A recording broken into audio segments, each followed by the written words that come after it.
इणमूलुये सब्बे साहूणम्।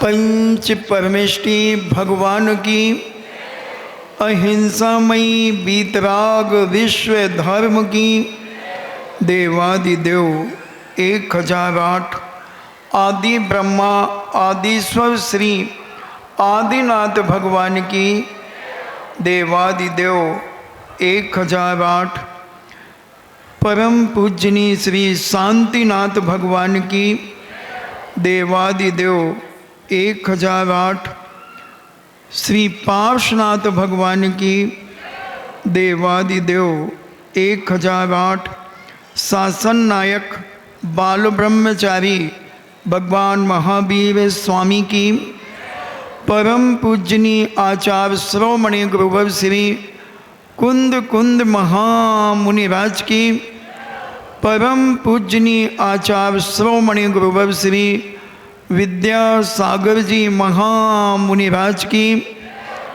परम पूजनीय निर्यापक श्रमण मुनि श्री सुधा सागर जी महाराज की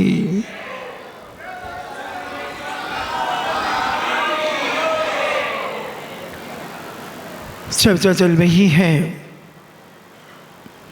कि हमारी वाणी का बहुत बड़ा प्रभाव पड़ता है। काश अगर वह अपने पति से बड़े प्रेम और आत्मीयता भाव से अगर घंटा वार्तालाप करती तो शायद हो सकता है कि उसका मरण ना होता। खैर मैं कि सैन मर गए जिन्होंने एक मछली को 5 बार बचाया। कहीं ना कहीं उसका फल उसे मिलेगा। जैनाचार्य कहते हैं, संत महंत भगवंत कहते हैं कि अगर तुमने अपने जीवन में स्वप्न में भी किसी का उपकार किया है, स्वप्न में भी अगर तुमने किसी का परोपकार किया है तो आज नहीं तो कल उसका फल तुम्हें अवश्य मिलेगा। बस जैन दर्शन इतनी सी गलती करता है, कितनी सी गलती करता है कि वह रिप्लाई नहीं देता कि ये जो तुम्हें फल मिल रहा है, जो बेनिफिट मिल रहा है, ये किस कारण से मिल रहा है, तुमने क्या ऐसा किया था जिसका कारण से तुम्हें ये फल मिल रहा है। काश अगर ये बताना चालू कर दे तो मुझे नहीं लगता कि सारी दुनिया में ऐसा कोई व्यक्ति होगा जो जैन दर्शन की शरण में आकर इस जैन दर्शन को अपनी अंतरात्मा से स्वीकार न कर ले। लोग अभी जैन दर्शन को समझ नहीं पाते। बताते हैं, पूज्य शांति सागर जी महाराज के पास अंबेडकर 1 लाख लोगों को लेकर के आए थे और निवेदन किया था कि भगवान, आपका नारा है कि जैन धर्म किसका जो माने उसका, तो मैं 1 लाख लोगों को लेकर के आया हूं आपके चरणों में, आप इन्हें जैन बनाइए। पूज्यवर ने कहा, केवल जैन धर्म का नाम सुन करके आए हैं या जैन धर्म को समझ करके आए हैं? बोले हम तो मात्र जैन बनने आए हैं। तो पूज्यवर ने कहा कि नहीं, यहाँ क्वांटिटी की आवश्यकता नहीं है, यहाँ क्वालिटी की आवश्यकता है। जैन दर्शन एक उच्च क्वालिटी का जैन दर्शन है। बहुत सारे दर्शन है दुनिया के अंदर बंधुओं, और सभी ने अपने अपने नाम से उस दर्शन को चलाया। बौद्ध इसके संस्थापक थे, बौद्ध दर्शन बन गया। विष्णु जिसके संचालक थे, वैष्णव दर्शन बन गया। ईसा मसीह जिसके संचालक थे, ईसा दर्शन बन गया। मगर जैन दर्शन किसी ने नहीं चलाया, कोई इसके संस्थापक नहीं है। बंधु, अपनी धारणाएं निकाल देना कि भगवान आदिनाथ ने यह धर्म चलाया, भगवान महावीर ने चलाया, पारसनाथ ने चलाया, अजितनाथ ने चलाया, नहीं, ये किसी ने नहीं चलाया।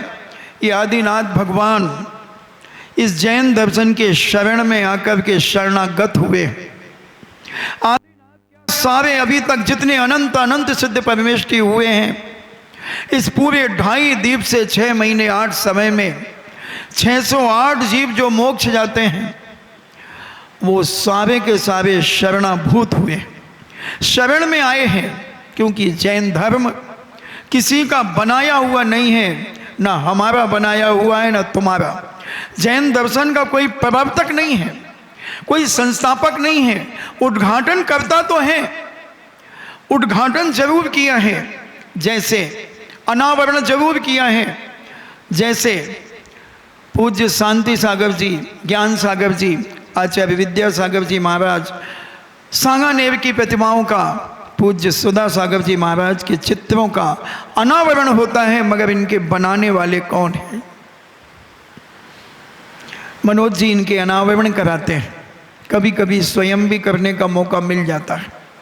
मगर ऐसे ही इन सबको अनावरण, जो कभी कभी धूल पड़ गई थी जैन दर्शन के ऊपर, कुछ ऐसी आताताई सत्ताओं के द्वारा हमारे जैन दर्शन को तहस नहस करने का जो प्रयास किया गया और वो धूल में छुप गया, उसको उद्घाटित करने के लिए तीर्थंकरों का जन्म हुआ और तीर्थंकरों ने इस जैन दर्शन की शरण में आकर उस धूल को साफ करके मार्ग प्रशस्त कर दिया। जैसे अभी ब्रिटिश सरकार के समय दिगंबर मुनियों को उत्तर भारत में प्रवेश करने का निषेध था। लगभग 600 साल तक दिगंबर मुनि उत्तर भारत की तरफ प्रवेश नहीं कर सके। दक्षिण में मठ बना करके रहने लगे थे, वहाँ स्नान करने लगे थे, चद्दर लपेट करके निकलते थे, चटाई लपेट करके निकलते थे, बहुत भीड़ में मिल करके निकलते थे। मगर एक अंतरात्मा को यह वेदना हुई कि ये दिगंबर जैन दर्शन कोई कायरों का नहीं है, ये तो सिंह के समान चर्या करने वाले साधु संतों का है। तब एक 7 गौड़ा नाम का एक युवा के अंदर ये टीस लगी और धीरे धीरे वो टीस उनकी इतनी बढ़ती गई कि उन्होंने कहा कि जब तक मैं स्वयं दिगंबर नहीं बनूंगा तब तक उत्तर भारत में दिगंबर मुनियों का निकलना मुश्किल सा रहेगा। पूज्यवर ने दिगंबरी दीक्षा ली, पहले क्षुल्लक एलक दीक्षा हुई और जब दिगंबर दीक्षा लेकर के यत तत् विचरण करते हुए उत्तर भारत की तरफ जो आए, एक स्थान पर उन्हें रोक लिया गया।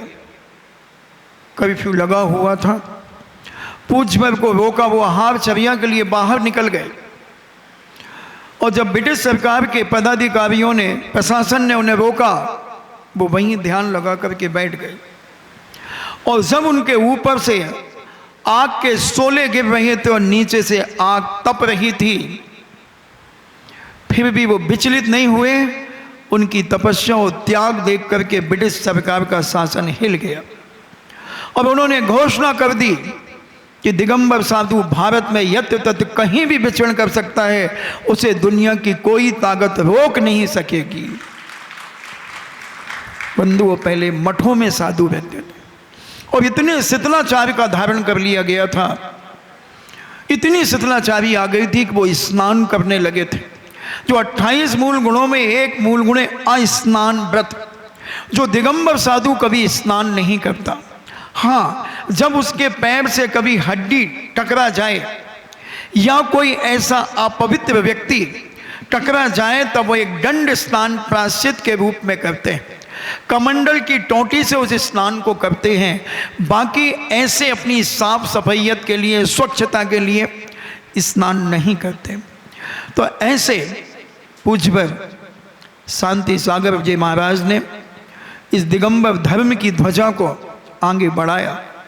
साधु बहुत थे, वो स्नान करने लगे, एक पंचम जात का कलदार भोजन में लेने लगे, मठ बना करके रहने लगे। जब ये वेदना उनको हुई तो उन्होंने सारी दुनिया को दिखाया कि दिगंबर साधु क्या होता है। बंधु, हम समझें, ये जैन दर्शन किसी का बनाया हुआ नहीं है, ये अनादि काल से है। जब से सूरज और चांद हैं, जब से दुनिया में सुख और दुख है, जब से दुनिया में नरक और स्वर्ग है, जब से दुनिया में मंगल और अमंगल है, जब से ये जैन धर्म है। धर्म का मतलब क्या? वस्तु स्वभाव धम्मो, वस्तु का जो स्वभाव है वही धर्म है। जैसे बर्फ का स्वभाव शीतल है, ये उसका धर्म है। अग्नि का स्वभाव उष्णता है, ये उसका धर्म है। चोर का स्वभाव चोरी करना है, उसका धर्म है। सज्जन के व्यक्ति का स्वभाव सज्जनता से ओतप्रोत होकर अपने और अपने परिवार को सुख शांति से परिपूर्ण कर देना, ये सज्जन व्यक्ति का स्वभाव होना चाहिए। मगर आज हम ना जाने कौन से विभाव में जब परिवर्तित हो जाते हैं, हम अपने स्वभाव को खो देते हैं और अपनी मानसिकता में एक नहीं अनेक तनाव पैदा कर लेते हैं।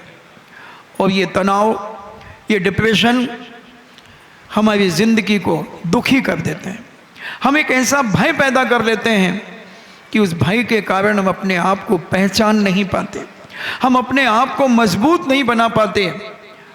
और जैनाचार्य कहते हैं कि तुम्हारी आत्मा में वो अनंत शक्ति है कि अगर उस आत्मा की पहचान जिस दिन हमें हो जाए तो पूरे ब्रह्मांड को हम हिला सकते हैं।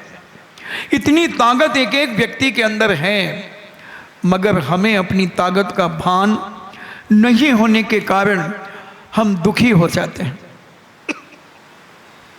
एक दिन एक छत्री और एक 36 का झगड़ा हो गया। 36 जानते हैं? 36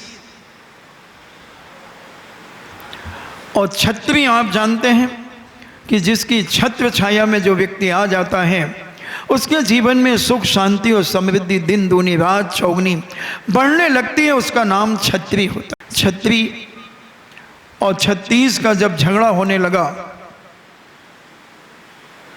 तो 36 इतना उत्तेजित हुआ, अब उसने छत्री को नीचे पटक दिया और छत्री के ऊपर बैठ गया। छत्री भूल गया था कि मैं छत्री हूं, नहीं समझ में आया, पिट रहा था बेचारा। इतने में एक नौजवान निकला और देखता है कि अरे ये तो मेरा साधर्मी भाई है, और इस 36 की इतनी औकात कि मेरे भाई को ये मार रहा। उसने उसकी पीठ थपथपाई और कहा, दोस्त तुम छत्री हो, तुम्हारे बाप दादा राजा और महाराजा थे, तुम राजपूत हो, तुम राजाओं के बेटे हो। उसने कहा, क्या मैं राजाओं का बेटा हूं? और एक उछाल मारी और वो 36 को नीचे पटका और काला पकड़ करके 3-4 शॉट दिए, मुंह फट गया और अपने घर उठ करके आ गया। पिताजी से कहता, पिताजी मुझे आज मालूम चला कि मैं छत्री हूँ। शायद हम भी इसी भूल में हैं, हम भी इसी भूल में हैं अपने जीवन में कि हम कौन हैं। हम अपने आप को एक बहुत कमज़ोर सा, एक बहुत सीधा साधा सा आदमी समझते हैं। नहीं बंधुओं, हम कभी किसी का विनाश नहीं करेंगे, मगर जब कोई हमारा विनाश करेगा तो हम तलवार खींच लेंगे, क्योंकि हमारे 16 श्रृंगारों में पुरुषों के बाद एक तलवार और एक कटार भी हमारे जैनाचार्यों ने कही। हम अपना वीरत्व जगाएं। और वह मेघसेन धीवर ने अपना वीरत्व जगाया और गुरु की आज्ञा मान करके मछली को छोड़ा और घर जब लौट के आया तो श्रीमती ने उपेक्षा कर दी। उसने कोई अपेक्षा नहीं रखी श्रीमती से और वहीं पाटे पर लेट गया। पाटे पर लेटा, लकड़ी के तख्ते पर लेटा, सांप ने काटा, मर गया। शरीर मरता है, आत्मा न मरी है न मरेगी, न गली है न गलेगी, न सड़ी है न सड़ेगी, आत्मा सदा शाश्वत रहेगी। मर गया वह पंच नमस्कार मंत्र को पढ़ते हुए। घंटा भी मर गई उसके साथ में, अग्नि में चिता में जल करके मर गए दोनों प्राणी। अब क्या होगा, कैसे उनका जीवन का आगे का इतिहास हम समझेंगे, हम सुनेंगे। वह दोनों मर गए, अभी थोड़ी देर के लिए उन्हें मरने दो। मर गए, पहुंच गए होंगे कहीं ना कहीं किसी के गर्भ में, क्योंकि जैनाचार्य कहते हैं कोई आत्मा भटकती नहीं है। एक बड़ी प्रथा चली है कि आदमी अगर अकाल में मर जाता है उसकी आत्मा भटकती है। कभी बकरे के रूप में किसी को दिखती है, तो कभी सफ़ेद स्त्री के रूप में दिखती है, कभी कोई कहता है कि वो परेशान कर रहे हैं। बंधु, ये धारणाएं निकाल दें इस चतुर्मास में। ये चतुर्मास निर्णायक चतुर्मास है, तुम्हारे जिंदगी का निर्णय करने वाला चतुर्मास है। तुम्हारे अंदर की सारी फितूरियां, तुम्हारे अंदर बैठो हुआ अनादिकाल का मिथ्यात्व, उसका विनाशक, उसका भंजन करने के लिए ये पूज्य गुरुवर ने तुम्हें आशीर्वाद चतुर्मास के रूप में दिया। हम अपने अंदर कितना मिथ्यात्व को निकाल सकते हैं, हम अपने अंदर बैठे हुए कितने भय को समाप्त कर सकते हैं, अगर इस चतुर्मास में हमने अपना भय, अपना मिथ्यात्व और अपने काले कारनामे अगर हमने समाप्त नहीं किए, तो मैं तो यही समझूंगा कि तुम्हारा समय तो खराब हुआ ही हुआ, हमारे भी खराब हुआ है, हमारे भी खराब हुआ है। याद रखें 2 जुलाई कि पहले तुम कैसे थे मुझे नहीं मालूम, मगर दीपावली तक तुम कैसे हो जाओगे ये तुम्हें मालूम है। कैसे होना है ये हम बताएंगे, और तुम्हें कैसे होना है ये तुम समझोगे। इस पर विचार करना, समझने का प्रयास करना है। और वह दोनों जीव मर गए तो जैनाचार्य कहते हैं, संत महंत भगवंत कहते हैं कि कभी कोई आत्मा भटकती नहीं है, कोई आत्मा नहीं भटकती। बंधु, कितनी निकृष्ट से निकृष्ट आत्मा क्यों ना हो और श्रेष्ठ से श्रेष्ठ आत्मा क्यों ना हो। तो महाराज जी फिर जो एक्सीडेंट में मर जाते हैं, अकाल में मर जाते हैं, वो अपनी आयु को कैसे भोगते हैं? वो कहीं ना कहीं तो भटकेंगे। नहीं, आत्मा तो अकेली होती नहीं कभी। आत्मा अकेली होती है सिद्ध बनने पर, बाकी जब तक वो सिद्ध नहीं बनती तब तक उसके साथ 2 शरीर तो लगे ही रहते हैं, एक कारवाण शरीर और एक तेजस शरीर। ये 2 शरीर के साथ आत्मा होती है बंधुओं। और केवल ज्ञान में भी परम औदारिक शरीर होता है, और जब संपूर्ण कर्म झड़ जाते हैं तब एक सिद्ध आत्मा बनती है, जो अनंत काल के लिए सिद्धालय में जाकर के विराजमान हो जाती है। तो महाराज जी ये बताओ कि जो व्यक्ति का बीच में एक्सीडेंट होता, आपके मैगसेन बीच में मर गए, सांप के काटने से मर गए, वो कहीं भटक रहे होंगे? नहीं, कहीं नहीं भटकते। ये अपनी धारणाएं छोड़ें। मैं उदाहरण देता हूं आपको। 2 मटके लगे हुए हैं जिसमें 50-50 लीटर पानी भरा हुआ है। देखे होंगे आपने, कहीं कहीं मंदिरों में मटके लटके होते हैं। चलो अपन तो अपने इसी पंडाल में लगा लेते हैं, शांति सागर जी महाराज की पंडाल में 2 मटके हमने लगा लिए 50-50 लीटर के, और एक मटके में हमने, दोनों मटके में सुई से एक छेद करवा दिया, और 1 घंटे में या 1 साल में 1 लीटर पानी निकलता है। और आगरा में शरारती बच्चे बहुत हैं, बहुत बदमाश बच्चे हैं। देखो एक छोटा सा बच्चा चारों तरफ देख रहा है कि पापा मैं भी तो शरारती हूं ना। तो 2 मटके लगे हैं, और 1 साल में 1 लीटर पानी उसमें से निकलता है। इतना सूक्ष्म बिंदु उसमें से निकलता है, और निकल रहा था। दोनों मटके 25 साल हो गए थे, और 25 साल में दोनों मटकों का पानी 25 लीटर नीचे निकल गया था।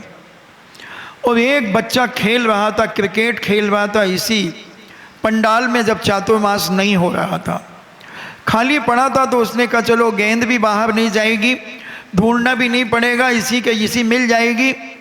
अब उसने गेंद करी तो जो बॉलिंग करने वाला था वो कपिल देव से भी खतरनाक था।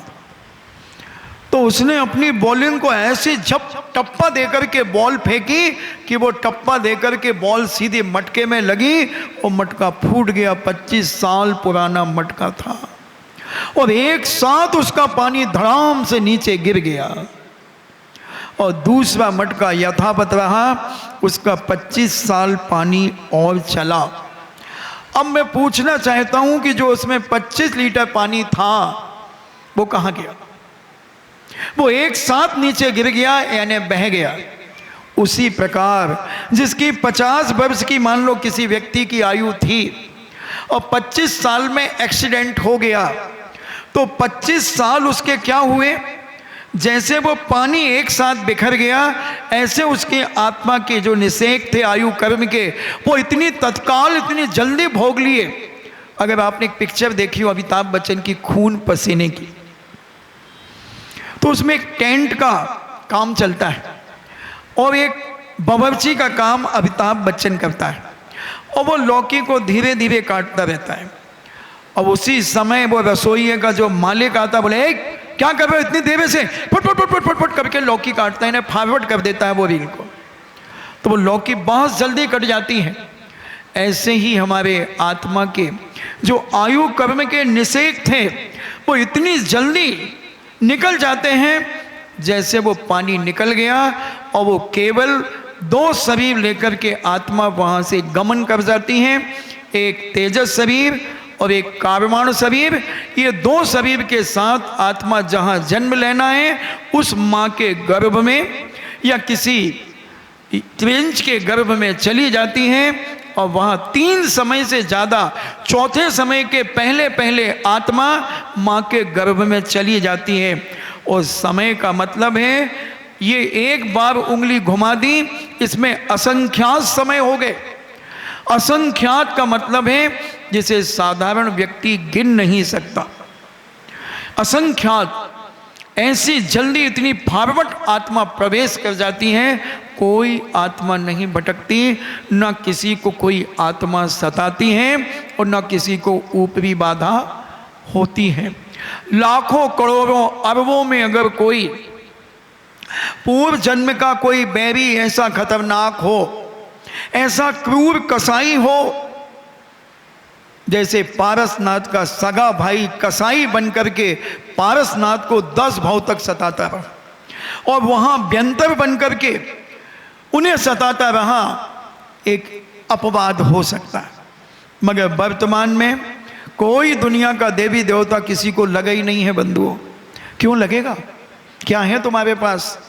क्या है तुम्हारे पास जो कोई देवता आकर के तुम्हें परेशान करेगा? महाराज जी हम बहुत सुंदर हैं, हम बहुत हैंडसम हैं, हम मिस्टर वर्ल्ड में अगर खड़े हो जाएं तो महाराज हम उसमें पट्टा लेकर के आएंगे। मिस वर्ल्ड में अगर हम वहां पहुंच जाएं, बेकार की बातें सब। अगर स्वर्ग की एक देवी यहां आ जाए, सबसे छोटे देवता की पत्नी आ जाए, जो व्यंतर जाति भवनवासी वैमानिक देवता सबसे हल्के देवता माने जाते हैं, छोटी जाति के देवता माने जाते हैं, और जिनकी मात्र 10,000 वर्ष की आयु होती है, अगर उनकी श्रीमतियां देख लोगी ना तो चक्कर खा के गिर जाओगी। इतनी सुंदर होती हैं, या अल्लाह, इतनी सुंदर होती हैं। और 32 देवियां होती हैं एक देव की। आगरा में ऐसे मिल जाएंगे कि अभी एक भी श्री देवी नहीं मिली उन्हें। उनके मम्मी पापा ढूंढ रहे हैं चिराग लेकर के कि एक तो मिल जाए, वहां 32 हैं। मत करो बे टेंशन, कुछ ऐसे अच्छे काम करो, कुछ अपने जीवन में ऐसे अच्छे काम करो, इतने पवित्र काम करो कि यहां से मर करके स्वर्ग जाओ। एक की चिंता करते वहां कम से कम 32 मिलेंगी। डोंट वरी, बी हैप्पी, मस्त रहो अपने जीवन में। क्या एक के पीछे पड़े हो? नहीं मिली तो नहीं मिली, क्या फर्क पड़ता है? इधर तो ढेरों मिल रही थी, छोड़ करके आ गए।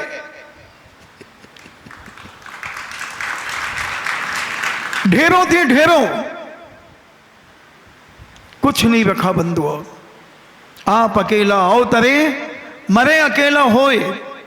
और अगर इच्छा ही है तो कुछ अच्छे काम करो, 2 प्रतिमाएं अपने जीवन में धारण करो, 5 अणुव्रत, 3 गुणव्रत, 4 शिक्षाव्रत धारण करो, निर्दोष पालन करो, सोल में, स्वर्ग में जाकर इस पंचम काल में भी जन्म ले सकते हो।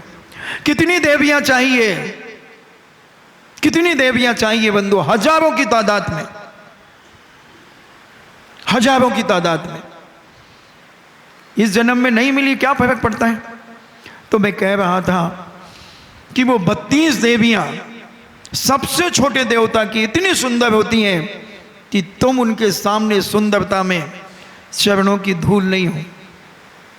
इतनी सुंदर होती हैं, ईगो से नीचे उतर जाओ, बहुत जल्दी नीचे उतर जाओ। इतनी सुंदर देवियां क्यों आएंगी वो तुम्हारे पास। और इतना सुंदर देव, इतना सुंदर देव अगर अपना असली रूप यहां आकर के दिखा दे तो तुम उसके तेजस्व को देख नहीं सकते बंधुओं। इसलिए कोई देवता आता भी है तो वो ओरिजिनल रूप में नहीं आता, रूप बदल करके आता है। कभी सांप के रूप में आ सकता है, तो कभी किसी भी XYZ के रूप में आ सकता है और चमत्कार दिखा करके चला जाता है। इसलिए अपने दिल और दिमाग से निकाल दें कि किसी को कोई ऊपरी बाधा है। जब मैं इसी कह दूं आज हो ही जाए, भूतों की बात कर देता हूं आज, डरना मत, नहीं तो महाराज जी रात को भूत दिखे। हम यहाँ से आगरा से 1994 में पंच कल्याणक करा करके बड़ा ऐतिहासिक पंच कल्याणक हुआ था, जो सारे भारत के लिए एक चर्चा का विषय बना था। और आग लगने के बाद दूसरे दिन 2.25 घंटे महाराज का प्रवचन हुआ था। सारे दुनिया के देवताओं को चुनौती दी गई थी कि अब सारे देवताओं को चुनौती है, कोई भी आकर के मेरे इस पंच कल्याणक में विघ्न डाल करके बताएं। और जब सारी समाज के लोग रोते हुए आए थे, तब उस समय महाराज ने इसी कमरे के सामने कहा था, अगर तुम पहले बता देते तो मेरा छुल्लक ही काफी था। आपको ध्यान हो, कोई बड़ी बात नहीं है बंदो। तो मैं कह रहा था कि जब मैं यहां से गया तो सबसे पहले पदमपुरा में पहुंचे। आपके आगरा का एक परेश नाम का, या क्या नाम था उस लड़के का, ऐसी कुछ, वो भी बिहार कर रहा था साथ में। बहुत सारे लड़के थे, ललितपुर आदि के भी थे। पदमपुरा में चुटैया घुमा करके बहुत सारे अगले पगले घूमते हैं। तो एक दिन मुझसे कहा कि महाराज जी ऊपर सामायिक कर लो। मैंने कहा कर लो, मुझे क्या। मैं बैठ गया एक पत्थर के ऊपर। उस समय वो 4 मंदिर का काम चल रहा था, 4 मंदिर बने नहीं थे। मैं बैठ गया एक पत्थर पर, सामायिक करके मैं उठा तो एक बिल्कुल 13 हड्डी 14 बोल्ट ऐसी नर कंकाल सी एक लड़की, बिल्कुल लगा फूंक दो तो उड़ जाए, ऐसी निकली मेरे पास। चित्रकूट कॉलोनी के 20-25 लोग बैठे हुए थे, सामायिक से उठ गया था।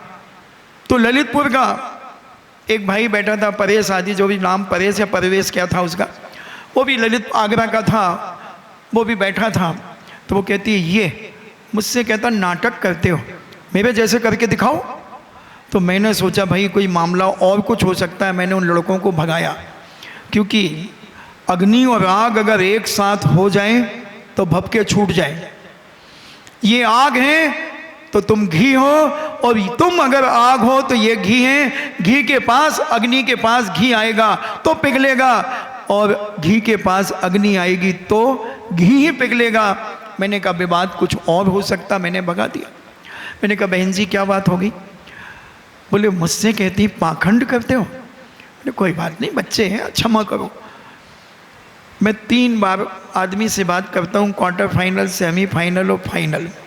तीसरे बार तो फिर चुनौती दे देता हूँ। तो उसने कहा कि अभी छेदपाल बाबा का दरबार लगवाती हूँ। मैंने कहा क्यों फालतू नाटक करती हो, क्षमा करो, बच्चों की गलती हो गई। बोले नहीं नहीं, ये तुम्हारे सेक्रेटरी हैं। मैंने कहा मैं सेक्रेटरी नहीं रखता।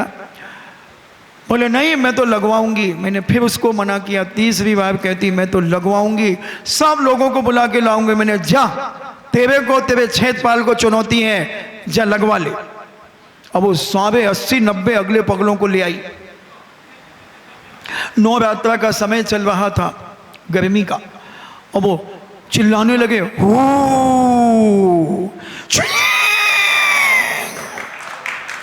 मेरे चक्कर लगाने लगे, चिल्लाने लगे, बाबा बाबा शांत करो शांत करो। मैंने कहा अभी गर्मी उतर जाएगी, सब शांत हो जाओगे। चलता रहा साहब, चलता रहा। एक बिल्कुल दुबला पतला, करीब 6 फुट से भी लंबा, वो भी ऐसे ही मरियल, बटन खोल करके आया और मुझे ऐसे घूर के देखता है। मैंने भी घूर के देखा, भागा, फिर जे बड़े पत्थर लेकर के आया। मैंने गंभीर सा कभी तेरा थोपड़ा फोड़ेगा, और दौड़ा उस तरफ, और दौड़ करके आया। मैंने यूं कर दिया, 4 फुट दूर रुक गया, वो पत्थर रख दिया। और हमारे महाराज को बड़ी चिंता होगी। महाराज जी ने चौकीदार को ऐसे पीछे दिखा करके कहा, उनको बुला के लाओ। मैंने कहा कि जाओ महाराज को कह दो कि जब तक ये भूत पलीत इनके शांत नहीं हो जाएंगे, जब तक मैं नीचे नहीं आऊँगा, नहीं तो लोग क्या समझेंगे कि डर के भाग गया। और 1.25 घंटे लगे, सब शांत हो गए, सब एक एक करके सब चले गए, सब चले गए। मैं नीचे पहुंचा, महाराज जी इंतज़ार कर रहे थे, 9:45 बज गए थे लगभग। महाराज जी हमको ऐसे कहते हैं, इन्हें डर तो नहीं लग रहा? मैंने कहा महाराज जी क्या बात करते हो? तो उन्होंने कहा हमारे साथ सो जाओ। मैंने कहा नहीं, जहाँ रोज़ सोता था। और स्टार्टिंग कहाँ से हुई? पदमपुरा में दर्शन करने के लिए जब पहले चले, पहुँचते ही तो मैं पीछे चल रहा था, नीचे के जीने पे था, महाराज ऊपर पहुँच गए थे। तो एक महिला खुला पल्ला छोड़ करके भगवान की तरफ पैर करके पड़ी थी। तो महाराज जी ने देखा पीछे और कहते गंभीर सागर कुछ बोलना नहीं। अब मुझे तो कुछ मालूम ही नहीं था, तो मैंने कहा क्या नहीं बोलना? बोले कुछ बोलना नहीं। तो मैं थोड़ा जल्दी जल्दी चढ़ के आया, तो वो कहते तीसरी बार मैंने कहा बोलना नहीं। जब तक तो मुझे दिख गया, मैं अंदर गया। मैंने कहा उठ, शर्म नहीं आती तुझे कि भगवान के सामने खुला से? वो फट से ऐसे बैठ गई, बोले ऐसे? हमने कहा ऐसे ही रहना, पहले दिन में ही स्वागत भूत पलीतों के द्वारा। तो ये कल्पनाएं, ये मिथ्या कल्पना बंधुओं, हम अपने अंदर की ये मिथ्या कल्पना निकालें कि कोई देव हमें परेशान करता है, कोई भूत पलीत परेशान करता है। ये सब साइकोलॉजी है, ये सारी महत्वाकांक्षाएं हैं। और साइकोलॉजी में आदमी तो ऐसी ऐसी हालत हो जाती है कि जिसका कोई हिसाब नहीं। एक कपास रुई धुनकने वाला एक जुलाहा था, और पहले लोग पानी के जहाज़ों से सफ़र करते थे। एक जुलाहा बंदरगाह पे पहुंचा, तो उसने देखा कि एक बहुत बड़े जहाज़ पर 40 गठाने कपास की आई हैं, और उस गांव में एक ही जुलाहा था। वो सोचता है ये सारी कपास मुझे ही धुनकना पड़ेगा, मुझे इसके बजाय गद्दे बनाना पड़ेंगे, ओहो। और वो घर लौट के आया और पलंग पे लेट गया। सुन रहे हो ना? इससे ढांक लो, नहीं तो यहीं कहीं पद्मा आंटी ना आ जाए और चौटैया खोल करके तुम्हें यूं घुमाना पड़े। ढांक लो ये सिर, क्योंकि सिर ढके तो मोरनी सी लगे, नहीं तो ढोरनी सी लगे, ऐसा नीतिकारों ने कहा है। तो सिर ढकने के बाद तो तुम मौसमी चटर्जी लग रही हो। सिर ढकने का एक आदर्श ही अलग है। और वह जुलाहा डिप्रेशन में आ गया कि ये सारी की सारी रुई का कपास का मुझे धुनक करके रजाई गद्दे बनाना पड़ेंगे। वो आकर के लेट गया, खाना पीना बंद हो गया, बहुत डॉक्टर वैद्यों को बुलाया गया, कुछ नहीं हुआ। 6 महीने हो गए, 1 साल हो गया। उनकी श्रीमती बड़ी दुखी हो गई, और वो जुलाहा धीरे धीरे कमजोर होता गया, शरीर में शक्ति नहीं रही। एक बारात उस गांव में आई, उसमें एक डॉक्टर साइकोलॉजी के आए, और वो कहीं गए थे, उन्हें बहुत जोरों से प्यास लगी, क्योंकि पहले आज के जैसे बिस्लरी बॉटल जगह जगह नहीं मिलती थी, और गांव में कहाँ मिलेंगी। तो उस परिवार में जाकर के डॉक्टर साहब कहते हैं बहन जी 1 गिलास पानी मिलेगा क्या? हाँ आइए बैठिए। साइकोलॉजी का डॉक्टर था, उसने देखा कि ये व्यक्ति तो साइकोलॉजी से डिप्रेस्ड है। पानी तो पिया उसने। बोले भाई साहब को क्या हुआ? बोले भाई साहब को क्या हुआ, 1-1.25 साल होने को आ रहा है, उनकी हालत ऐसी ही है। बोले हुआ क्या? बोले कुछ नहीं। उसने देखा बोले ये बताओ, जब सबसे पहले ही आकर के बिस्तर में लेटे थे वो क्या देख करके आए थे, कहाँ से लौट करके आए थे? बोले ये बंदरगाह गए थे और वहाँ से लौटे थे। तो बोले बाबूजी आपने क्या देखा था? बोले मैं जुलाहा हूँ। हाँ जुलाहा हूँ। तो 40 गठान कपास की आई, अब मैं अकेला कैसे उनको धुनक करके रजाई गद्दे बनाऊंगा? मैं तो अवसाद में चला गया। अच्छा, अरे सुनो, वो जो रुई आई थी ना कपास, उसमें तो आग लग गई। क्या आग लग गई? चलो बस अब मैं बच गया। अब उठ करके बैठ गया, उठ करके बैठ गया और कहता है मुझे 1 गिलास दूध लाओ। ठीक हो गया, सारा डिप्रेशन खत्म हो गया, क्योंकि कपास में आग लग गई, मुझे काम ही नहीं करना पड़ेगा। कुछ नहीं बंधु, साइकोलॉजी एक झटके में निकलती है। ऐसा ही एक बच्चा बहुत अच्छा पढ़ने वाला था, बहुत अच्छा पढ़ता था, मगर किसी कारण से उसके 10 नंबर कम हो गए। उसे सप्लीमेंट्री आ गई, अब वो डिप्रेशन में चला गया। वो कहता मैं इतना पढ़ता था, कुछ नहीं होता पढ़ने से, ये नहीं होता, और ना दाढ़ी मूछ कुछ भी नहीं बनाई, बड़ी बड़ी दाढ़ी कर ली। बस उसके पहले एग्जाम में उसका फोटो पेपर में छपा था, जहाँ भी उसे कोई कागज़ फोटो का मिल जाता फौरन उठा करके उसको देखने लगता कि मेरी फ़ोटो तो नहीं छपी। कभी उल्टा देखता, कभी सीधा देखता, कभी कैसा देखता। चलता गया, महीनों सालों हो गए, दाढ़ी बहुत बड़ी बड़ी हो गई, बाल बड़े बड़े हो गए, और दिमाग में एक ही चीज़ कि मेरी फ़ोटो क्यों नहीं छपी, मैं इतना अच्छा पढ़ने वाला था, मेरी फ़ोटो क्यों नहीं छपी। एक व्यक्ति ने देखा, बोले करता क्या है दिन भर? बोले कुछ नहीं करता, बस कागज़ मिल जाए, सड़क पे घूमता है, कागज़ उठाता है, फ़ोटो को देखता है कि मेरी तो नहीं है, अलटता है पलटता। उसने कहा अच्छा ये फ़ोटो का शौकीन है, ये अपनी फ़ोटो छपवाना चाहता है। इसके पहले इसकी फ़ोटो पेपर में छपी थी जब ये अच्छे नंबरों से पास हुआ था, मेरिट लिस्ट में इसका नाम आया था। उसने कहा इसका फ़ोटो मैं छापता हूँ। वो एक पत्रकार को बुला करके लाया, बोले इसका फ़ोटो छापो यार कैसे भी तरीके से। बोले छप जाएगा। बोले नाई को बुलाओ, उसकी एक तरफ की दाढ़ी को थोड़ा थोड़ा साफ कर दिया, गोल गोल बना दिए बीच बीच में, सिर पे गोल बना दिए, बालों को उल्टा सीधा काट दिया और उसको रोड पे निकाल दिया। पत्रकारों ने उसके 10-5 फ़ोटो खींच लिए, एक अजूबा आदमी, और हेडिंग दे दी एक अजूबा आदमी, और उसको फ़ोटो छाप दिए, उसके सामने सारे पेपर पटक दिए। अमर उजाला, कौन कौन से पेपर आते हैं, हिंदुस्तान, सब पेपर पटक दिए। उसने जैसे ही देखा, अरे मेरी फ़ोटो छप गई, मेरी फ़ोटो छप गई, मेरी फ़ोटो छप गई, और इतना आनंदित हुआ और जाके सेविंग एविंग कराया और पढ़ना फिर चालू कर दिया। बस आदमी की महत्वाकांक्षा को समझ लो, और जिस दिन तुमने आदमी आपकी महत्वाकांक्षा समझ ली, उसी दिन से तुम्हारा डिप्रेशन खत्म हो जाएगा दोस्तों, तुम्हारी सारी चीज़ें खत्म हो जाएंगी, और एक तुम स्वस्थ और पवित्र और स्वच्छ व्यक्ति बन करके अपने जीवन का उत्थान करना शुरू कर दोगे। हम बहुत जल्दी छोटी छोटी बातों में डिप्रेशन में आ जाते हैं, परेशान होने लगते हैं, और यही हमारी ज़िंदगी को बिगाड़ देता है, बिगाड़ देता है। समझें, जानने का प्रयास करें, अपनी हर गलती का एहसास करें, अपनी महत्वाकांक्षा को सीमित करें, महत्वाकांक्षा इतनी रखें कि हम सोने के पहले तक उन्हें पूरी कर लें, तो तुम कभी डिप्रेशन में नहीं आ सकोगे बंधुओं। क्यों समझते हो अपने आप को बीमार? कौन है बीमार? कौन है बीमार? शरीर बीमार होता है, मेरी आत्मा कभी बीमार नहीं होती।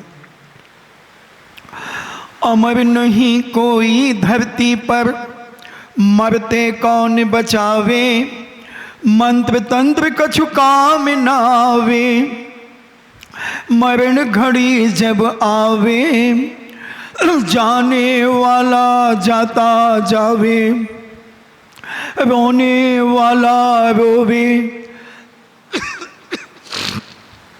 सुंदर काया भी मर घट में,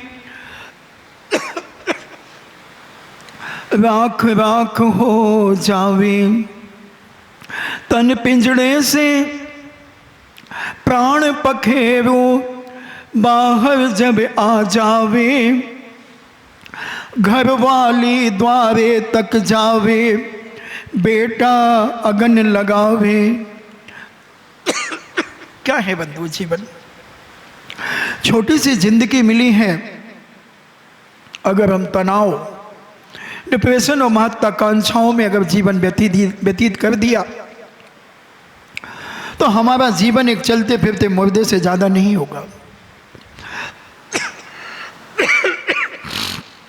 जीवन को जीना है तो प्रसन्नता के साथ जियो, आनंद के साथ जियो, सुख शांति में जीवन जियो। और सुख शांति में जीवन जीने वाला व्यक्ति कितनी भी परेशानियां उसके जीवन में आ जाएं, उन सब से जूझता हुआ वह अपनी ध्वजा को फहराता चला जाता है। बस कमर कस लो कि हम इससे निपटेंगे, जूझेंगे। कर्म है, कर्म तो आएंगे, जो कुछ किया है विगत में, कुछ पुण्य पाप, स्वयमेव आ रहा उदय में आप, वो तो उदय में आएगा। हमें उसे कैसे टैकल करना है, कैसे समझना है। बच्चा अगर गिरे नहीं तो चल नहीं सकता। अगर हम गिरने के डर से न चलें कि हम गिर जाएंगे, क्या फर्क पड़ता, गिरेंगे ही तो, मगर उठेंगे। घड़ी रखना, जो व्यक्ति गिरता है वही उठता है, और जो गिरता ही नहीं है वो उठेगा क्या। इसलिए माँ 5 मिनट कम है 8 बजने में, माँ बच्चे को छोड़ देती है, बच्चा चलता है और गिर जाता है तो क्या कहती है, उठो बेटा उठो, घोड़ा कूदा, उठो, आओ, टिकी टिकी टिकी टिकी टिकी टिकी टिकी। और वो बच्चा फिर 4 कदम चल के फिर गिर जाता है, फिर उठाती है माँ, थोड़ा सा रोता है, उठाती है और फिर चलाती है। उसी प्रकार हम गिरेंगे, कोई फर्क नहीं पड़ता, मगर हम उठेंगे। गिरने वाला ही उठता है बंधुओं। हमने कहा था इब्राहिम लिंकन 21 बार अपनी जिंदगी में परास्त हुए, मगर आखिर के संयुक्त राष्ट्र के अध्यक्ष बने। बहुत सारे लोग हैं जो गिर करके उठे हैं। ऐसे ऐसे लोग हैं जो माचिस बेचते थे और आज हेलीकॉप्टर में उड़ रहे हैं। बहुत गिरे तो हम समझें मैगसेन गिरे हैं, मगर ऐसा उठेगा कि तुम दांतों तले उंगलियां दबाओगे कि एक धीवर व्यक्ति भी इतना बड़ा आदमी बन सकता है, इतना महत्वपूर्ण आदमी बन सकता है, इतना इज्जतदार आदमी बन सकता है और इतना पुण्यशाली बन सकता है। एक मछली को बचाने वाला आदमी क्या नहीं बन सकता। आज समय हो गया, अभी हम मैगसेन को पुनः जीवित कराएंगे, कहीं ना कहीं उसे आगे चलाएंगे। और उसके जीवन में कैसे संकट आएंगे, कितने संकट आएंगे, जब तुम उन संकटों को सुनोगे तो तुम्हारी रूह कांप जाएगी, तुम्हारी आत्मा कांप जाएगी। मगर जाके राखो साइया, मार सके ना कोई, चाहे सारा जग बैरी क्यों ना होए, सारी दुनिया भी अगर उसका दुश्मन हो जाए, और जिसका पुण्य है उसकी दुनिया का कोई व्यक्ति बाल बांका नहीं कर सकता। बंधुओं, बहुत सारी घटनाएं अपन समझेंगे, सुनेंगे। अभी तो 15 दिन हुए, अभी तो 4 साढ़े 4 महीने तो और हैं। अपन सुनते रहेंगे, तुम आते रहना, हम सुनाते रहेंगे, दोनों के मेल होगा तो काम चलेगा। इन्हीं मंगल भावना के साथ एक भावना, हमारे कष्ट मिट जाए नहीं यह प्रार्थना स्वामी।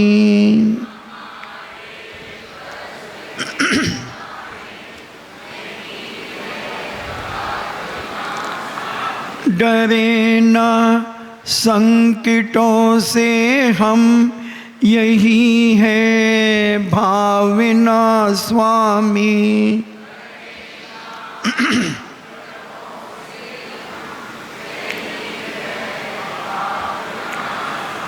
दुखों में साथ दे कोई, नहीं यह प्रार्थना स्वामी।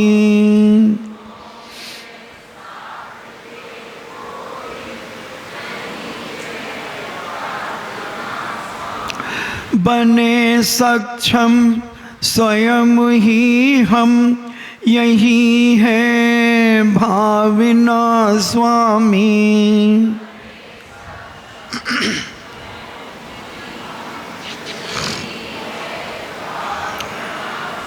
रहे सुख की सदा छाया, नहीं यह प्रार्थना स्वामी।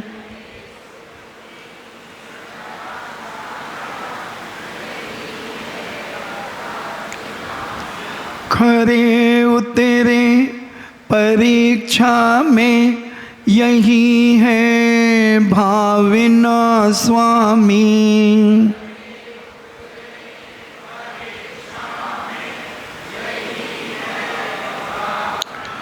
हमारा भार घट जाए, नहीं यह प्रार्थना स्वामी।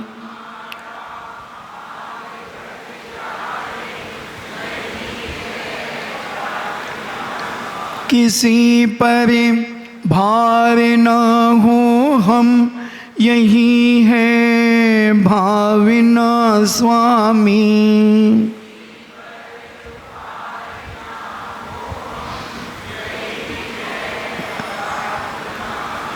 हमारी पूर्ण हो आशा, नहीं यह प्रार्थना स्वामी।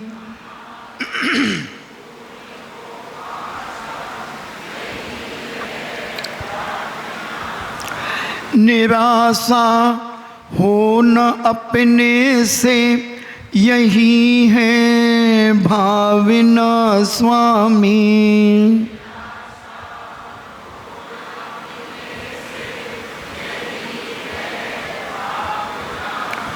सभी पीछे रहे हमसे, नहीं यह प्रार्थना स्वामी।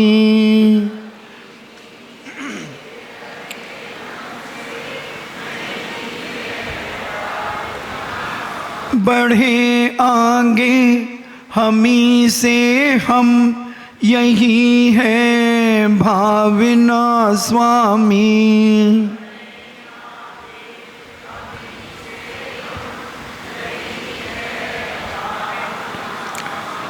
बड़े धन संपदा भारी, नहीं यह प्रार्थना स्वामी।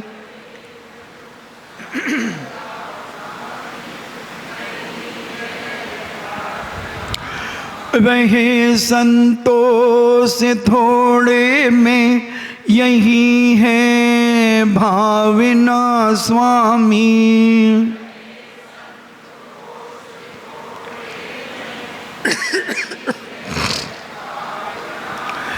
दुखी हो दुष्ट जन सारे, नहीं यह प्रार्थना स्वामी।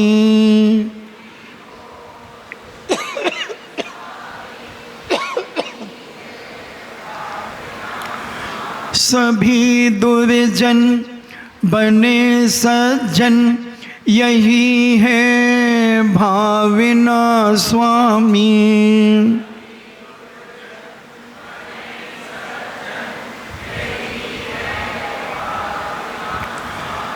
करें बरे ताव सब अच्छा, नहीं यह प्रार्थना स्वामी।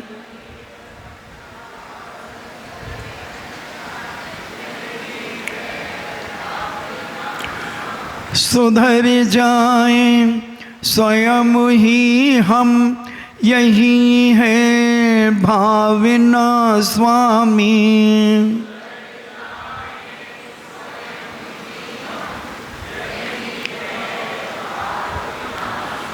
दुखों में आपको ध्याए, नहीं यह प्रार्थना स्वामी।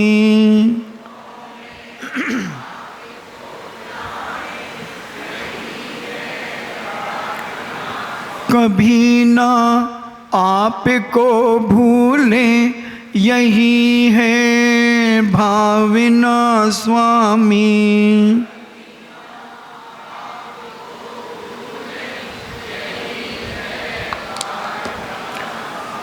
जिन वाणी के ज्ञान से सूझे लोकालोक, सो वाणी मस्तके धरूं, सदा देते हूँ धोख।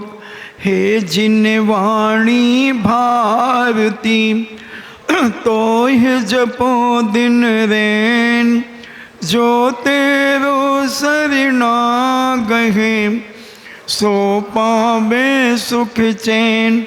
देव भजो अरिहंत को, गुरु सेवा निर्ग्रंथ, दया धर्म पालो सदा, यही मोक्ष का पंथ। 9 बार नमोकार। परम पूजनी द्वादशांग जिनवाणी माता की। 23 तारीख को विद्याधर से विद्यासागर पुस्तक पर एक प्रश्नोत्तरी लेखन प्रतियोगिता आयोजित की गई है। मात्र कुछ घंटे यानी लगभग 48 घंटे लगभग शेष हैं, 58 घंटे लगभग शेष हैं। आप अपनी रिवीजन करें, बहुत अच्छा डिवीज़न बनाएं और तैयारी करें। 23 तारीख को पुनः एक अगली प्रतियोगिता घोषित की जाएगी, उसकी पुस्तक भी आपको 23 तारीख से प्राप्त हो जाएगी।